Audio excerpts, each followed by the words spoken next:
इस कार्यक्रम के प्रायोजक हैं डॉक्टर संजीव कुमार गोधा श्रुत प्रभावना ट्रस्ट। हमने हाथ ऐसे किया और जो सूक्ष्म जीव थे वो हाथ में से आर पार हुए, मरेंगे नहीं वो तो सूक्ष्म जीव और बादर जीव। अब मेरा प्रश्न ये था कि आलू में जो जीव होते हैं वे आलू में जीव सूक्ष्म निगोदिया होते हैं या बादर निगोदिया? पहले तो सूक्ष्म कह रहे थे आप। अरे पंडित जी सूक्ष्म जीव थे मर के बादर हो गए, इतनी तो देर लगती है और क्या है? आपने जिस समय पूछा था उस समय सूक्ष्म थे, अब क्या हुआ? बोले उन्होंने बादर में जन्म ले लिया। ऐसा नहीं है, समय तो इतना ही लगता है। सच में कौन सा सूक्ष्म जीव कब कितनी देर में बादर हो जाए और बादर अवस्था से मरण प्राप्त करके सूक्ष्म हो जावे पता नहीं लगता है, हम कह भी नहीं सकते हैं। लेकिन चूंकि आलू एक पदार्थ है, गाजर मूली एक पदार्थ है जो किसी न किसी के आश्रय से रहते हैं, वे बादर ही होते हैं। जैसे देखिए 7वें नरक के नीचे निगोदिया जीवों का स्थान कहाँ है? सुना होगा आपने, नित्य निगोद का स्थान है एक 7वें नरक के नीचे, वहां निगोदिया ही निगोदिया जीव है। तो सूक्ष्म निगोदिया हैं या बादर हैं? सोचो जरा कौन से होंगे? जिनका स्थान निश्चित है वे बादर होंगे, क्योंकि सूक्ष्म किसी जगह पर रहते ही नहीं है, सूक्ष्म का कोई ठिकाना नहीं है, सूक्ष्म तो इधर से उधर गमन करते रहते हैं। ये सूक्ष्म जीव एक समय में 14 राजू भी गमन कर सकता है, पुद्गल के परमाणु की तरह कितना फास्ट गमन कर सकता है, इधर से उधर उड़ करके चला जाए। बोलो एक मच्छर कुछ घंटों में यदि यहां से उड़े तो बंबई जा सकता है कि नहीं? नहीं जा सकता। सब लोग मना कर रहे हैं, क्यों नहीं जाएगा? फ्लाइट में आप ही बैठ सकते हैं, वो नहीं बैठ सकता।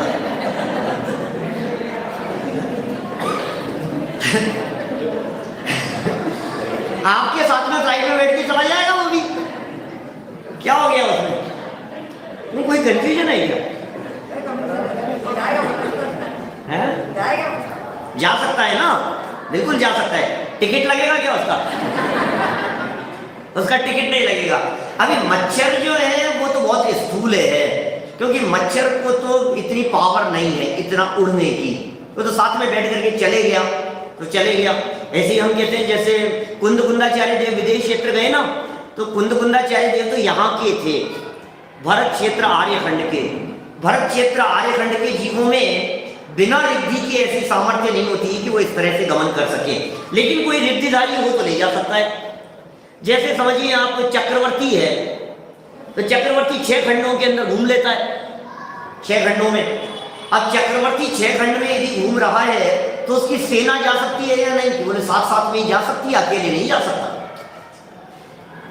कोई, क्योंकि 96,000 तो उसकी रानियां हैं, फिर इतने घोड़े, इतने हाथी, 84 लाख हाथी, 18 करोड़ घोड़े, फिर 84 लाख करोड़ों में पैदल उनके सिपाही, सेना, सब कुछ। ये सब कैसे चले जाते हैं 6 खंड को जीतने के लिए? सब साथ में जाते हैं। बोले साथ में तो जा सकते हैं, अकेले नहीं जा सकते। तो मच्छर आपके साथ तो जा सकता है मुंबई, अकेले नहीं जा पाएगा। लेकिन सूक्ष्म जीवों में, निगोदिया जीवों में इतनी पावर है कि बिना किसी के आश्रय के भी नीचे अधोलोक से लेकर ऊर्ध्वलोक में सिद्धों के बीच तक वे गमन कर सकते हैं। सूक्ष्म जीव 7वें नरक के नीचे जो जीव हैं वे निश्चित ही बादर भी हैं और सूक्ष्म भी हैं। जो स्थायी स्थान कहा है वो बादर की अपेक्षा से कहा है, क्योंकि फिक्स स्थान कहा गया है। सूक्ष्म जीव संपूर्ण लोक में ठसाठस भरे हुए हैं। आपके और हमारे बीच में भी अभी असंख्यात जीव हैं, अनंत जीव राशि है आपके हमारे बीच में। भाई साहब नितिन भाई, आपके और मेरे बीच में अनंत जीव हैं इस समय। कौन से जीव हैं? पृथ्वी का एक भी है। पृथ्वी का एक कैसे होगी? पृथ्वी का एक का है, पृथ्वी तो नीचे होगी धरती। जल का एक भी है, अग्नि का एक भी है, वायु का एक भी है, आप लोग यहाँ बैठे हो आपके और मेरे बीच में, और वनस्पति का एक भी है। पंडित जी अपने बीच में तो नहीं, आपके पीछे है पेड़ लगाए, बीच में तो नहीं। नहीं बीच में भी है, क्या बात कर रहे हो आप? कि ऐसा कैसे हो सकता है। पृथ्वी का एक जीव तो पृथ्वी में रहते हैं, जल का एक जीव जल में रहते हैं, अग्नि का एक अग्नि में रहते हैं, वायु का एक वायु में रहते हैं, वनस्पति का एक वनस्पति में रहते हैं। ये आपकी बात जो कही गई है, ये बात तो बादर जीवों की अपेक्षा से है। कुछ बात समझ में आई है क्या? जो पृथ्वी में जीव रहेंगे वे तो बादर होंगे, लेकिन जो पृथ्वी का एक सूक्ष्म जीव होंगे वो पृथ्वी के आश्रय से नहीं रहेंगे, वो पूरे लोक में फैले हुए हैं।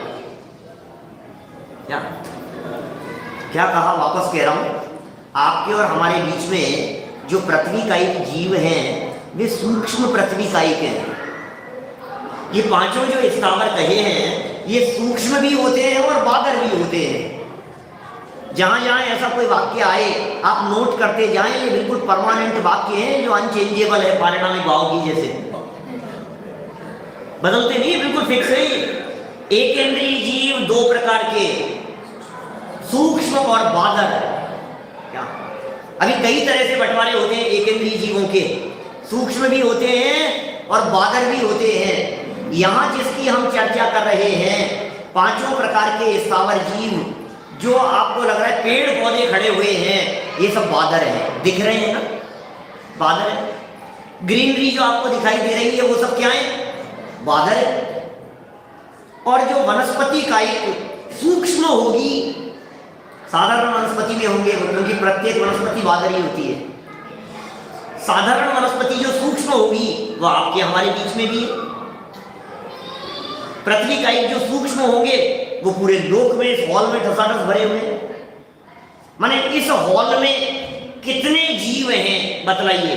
अभी यदि आपसे पूछा जाए इस हॉल में कौन कौन से जीव हैं, कितनी गतियों के जीव हैं, बोलो इस हॉल में।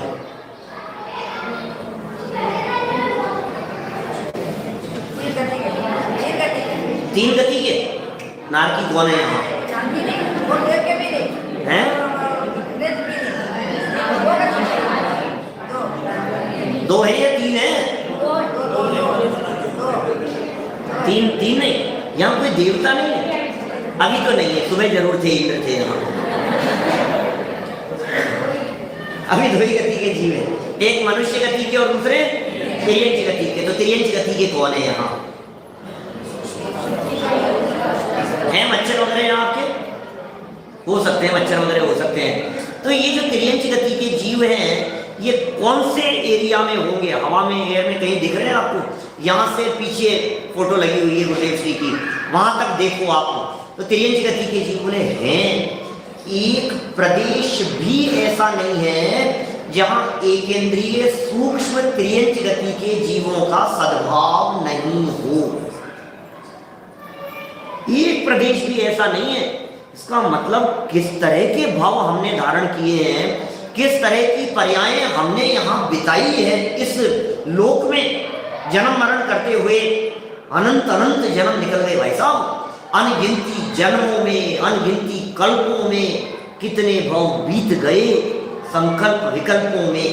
अभी अवसर आ गया है हमारे पास में समझने का, सोचने समझने का, विचार करने का ये अवसर आ गया है।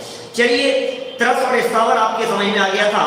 बादर और सूक्ष्म ये दो शब्द भी आपके समझ में आ गए। किसी के नहीं समझ में आया हो तो हाथ खड़ा कीजिए, मुझे प्रश्न पूछना है। क्या समझ में आया कि नहीं आया? सबके आ गया क्या बादर और सूक्ष्म? सबके आ गया समझ में? भैया सूक्ष्म क्या है बता दो अभिषेक जी एक बार। सूक्ष्म क्या होते हैं? जिसकी इच्छा में जिसको आधार की जरूरत है। ठीक है, बहुत बढ़िया। ठीक है, और कोई पीछे से बतलाएंगे बादर जीवों के बारे में? भाई भावार्थ जी, बादर जीव कौन होते हैं? किसी के आधार पर रहते हैं। बहुत अच्छा, जो किसी के आधार पर रहते हैं वो बादर जीव होते हैं। एक इंद्रिय जीवों के ये दो भेद हुए। चलिए आगे वाला एक और शब्द दिया है, पर्याप्त अपर्याप्त। ये दो शब्द और हैं। देखिए, इन सारे शब्दों को एक बार जान लेना जरूरी है, क्योंकि इनको जाने बिना आपको वो जीव समाज के भेद प्रभेद नहीं समझ में आएंगे। इसलिए एक बार इनको अपन गहराई से जानने का प्रयत्न कर रहे हैं। पर्याप्त और अपर्याप्त ये क्या होते हैं? पर्याप्त अपर्याप्त क्या होता है? 6 पर्याप्तियां होती है। सुनिए 6 पर्याप्तियां। पर्याप्तियां माने जीव जब जन्म धारण करता है, जीव का जब जन्म होता है, एक अवस्था से मर जाने पर दूसरी अवस्था धारण करते समय इस जीव के जन्म की एक प्रोसेस है, उस प्रोसेस का नाम है पर्याप्ति। वो प्रोसेस है, वो प्रक्रिया है।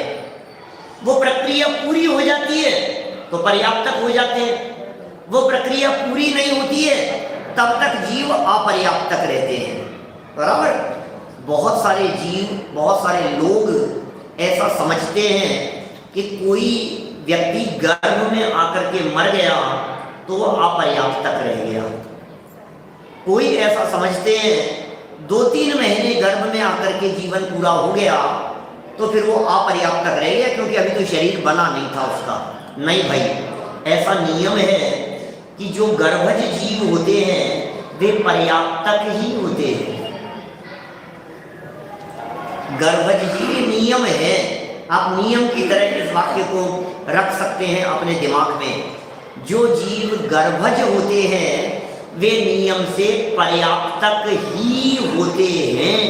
इसका मतलब समझिए आप, गर्भ में यदि कोई जीव आकर, कोई जीव गर्भ में आया और 1 मिनट की आयु लेकर के मर गया, 1 सेकंड की आयु लेकर के मर गया, तो जो आपके पर्याप्तकों के भाव कहे हैं मनुष्यों के, वो एक भाव पूरा हो गया।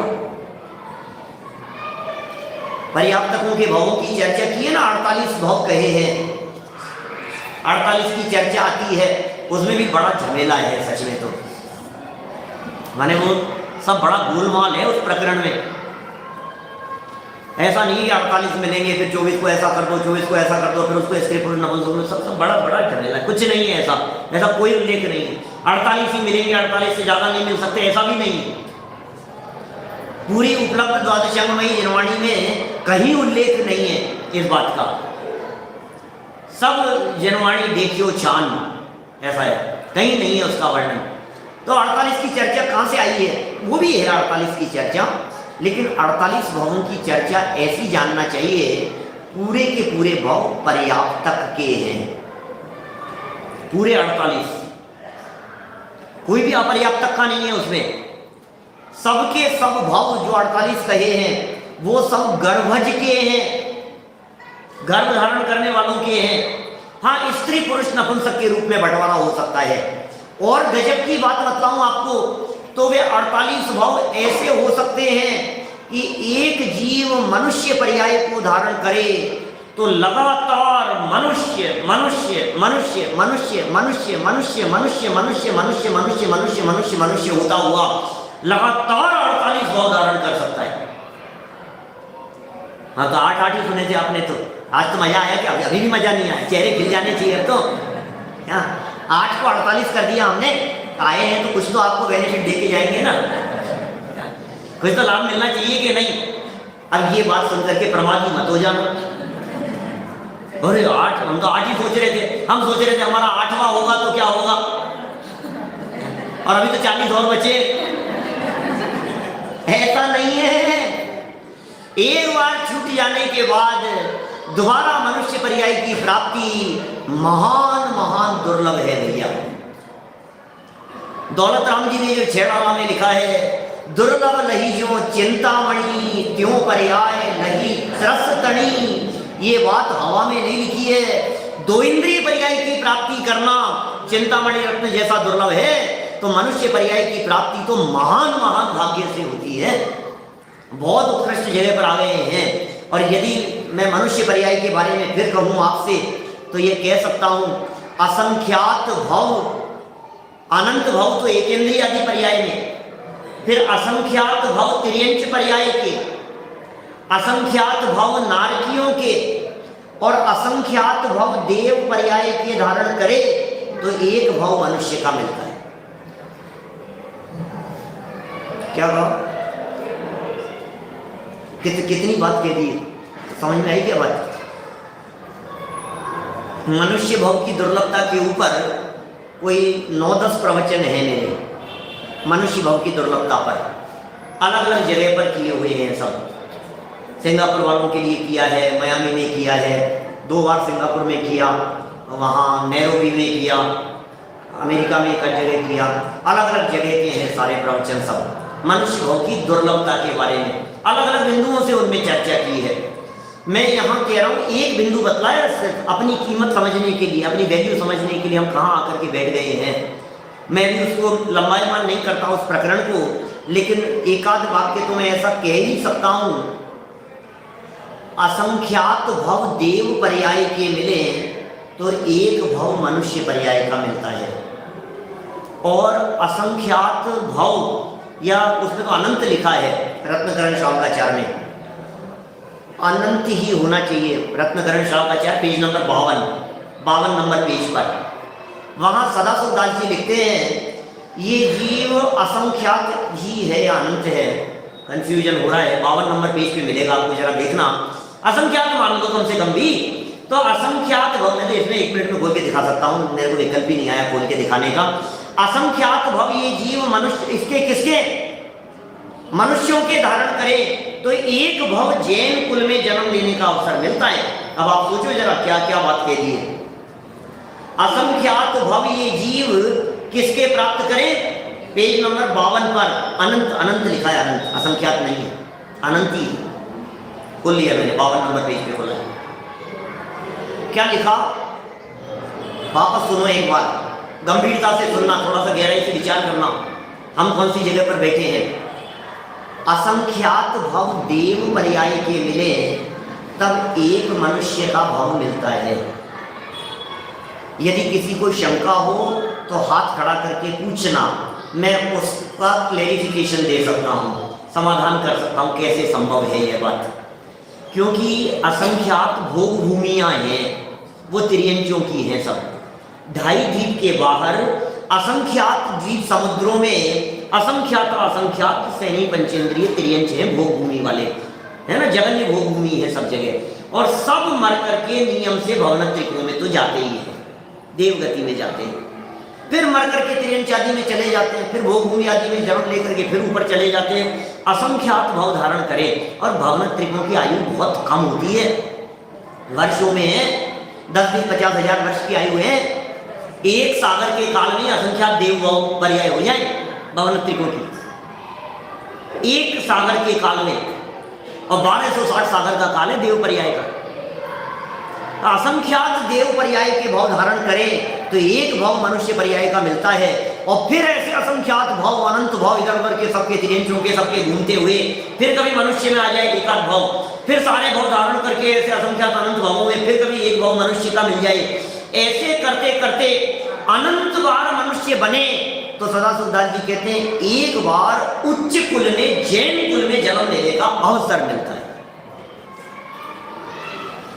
एक स्टेप और आगे बात करूं मैं, और अनगिनती बार जैन कुल में जन्म लेवे, अनगिनती बार जैन कुल में भी जन्म लेवे, तब कहीं जाकर कभी एकाध भाव में गुरुदेव की जैसे महापुरुष का योग बनता है, और ये कष्ट की बात कर्णेंद्री का विषय बनती है।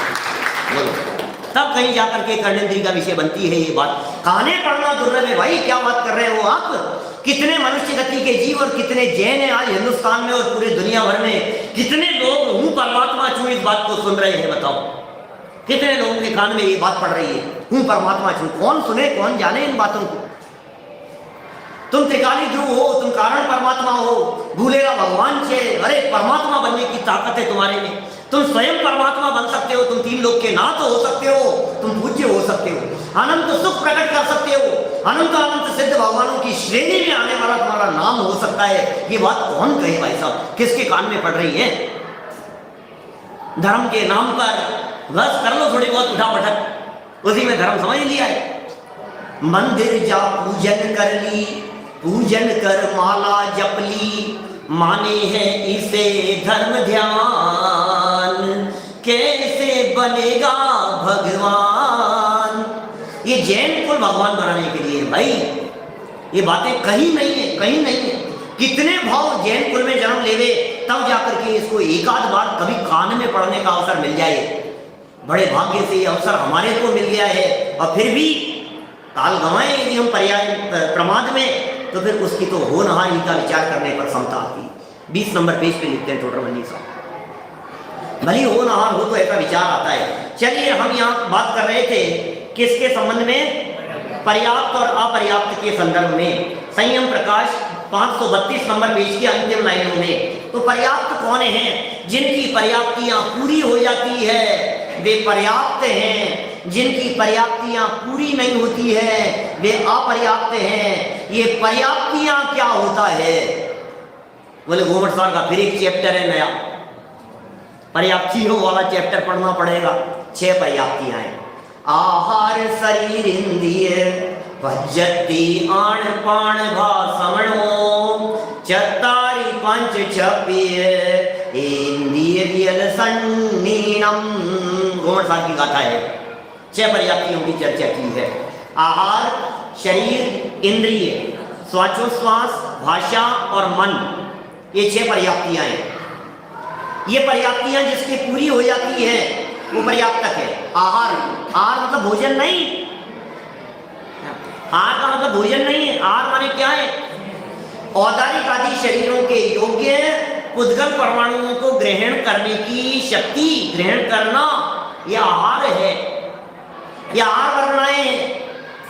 अभी यहाँ मंदिर में बैठकर, स्वाध्याय हॉल में बैठ करके कोई आहार तो नहीं कर रहा है, आहार चल रहा है, आहार चल रहा है। सहयोग हो गया, हमारे भी आहार हो रहा है भाई साहब, अभी आहार हो रहा है। किसका आहार ले रहे हैं हम? औदारिक वर्णाओं का, वे ग्रहण कर रहे हैं। अच्छा, आपका वजन राकेश जी कितना वजन है? 56? बस क्या बात कर रहे हो, बहुत कम है भाई 56 किलो। तो थोड़ा सा भाई आप लोग समाज वाले ध्यान रखा करो आपके बड़े, ऐसा कैसे करते? 56 किलो कैसे चलेगा? बहुत कम है। पहले ज्यादा था, कम था, कम तो 40 था पहले। दावत आने के समय कितना था? शादी के दिन से 56 ही है। शादी के पहले कितना था? मालूम ही नहीं है। हे भगवान, मेरा शादी के समय कितना था? 50 किलो था वजन। बताया नहीं मेरे को, तो 50 था और आज मेरा वजन है करीब 55 किलो। 1 किलो कम है, आपसे पीछे हो थोड़ा सा। बीच में 60-62 तक था। तो ये वजन कब बढ़ रहा है, कब घट रहा है? आप लोगों का भी घटता बढ़ता होगा वजन कभी? कब घट रहा है, कब बढ़ रहा है? बोलो, कब बढ़ता है वैसा वजन, कब बढ़ता है? नेहल भाई, आपका वजन में कुछ वेरिएशन कब कब? जब खाना खा लेते हैं तो बढ़ जाता है, जैसे नहीं खाते हैं उस दिन घट जाता है, ऐसा है क्या कुछ? भाई साहब 2400 घंटे नॉन स्टॉप पुद्गल परमाणु इस बॉडी में आ रहे हैं। 24 आवर्स पुद्गल परमाणु आ रहे हैं इस बॉडी में, स्वतंत्र है पुद्गल परमाणुओं का परिणमन। और 2400 घंटे पुद्गल परमाणु इस शरीर से निकल भी रहे हैं। जब उन आने वाले पुद्गल परमाणुओं की संख्या ज्यादा होती है और निकलने वालों की कम होती है तो वजन बढ़ जाता है। जो अपने आप पूरी ऑटोमेटिक चल रही है सारी प्रक्रिया। जब आने वाले पुद्गल परमाणुओं की संख्या ज्यादा होती है और निकलने वाले कम होते हैं तो वजन बढ़ जाता है। और जब निकलने वाले पुद्गल परमाणु ज्यादा होते हैं और ग्रहण करने वाले कम होते हैं तो फिर वजन कम हो जाता है। खाने पीने से संबंध नहीं है, ऑटोमेटिक सारे पुद्गल परमाणुओं का ग्रहण और त्याग इस जीव के हो रहा है। और जिनका ग्रहण हो रहा है उनका नाम है आहार वर्गणाएं। उनसे ये जीव आहारक होता है। इस कार्यक्रम के प्रायोजक हैं डॉक्टर संजीव कुमार गोधा, श्रुत प्रभावना ट्रस्ट।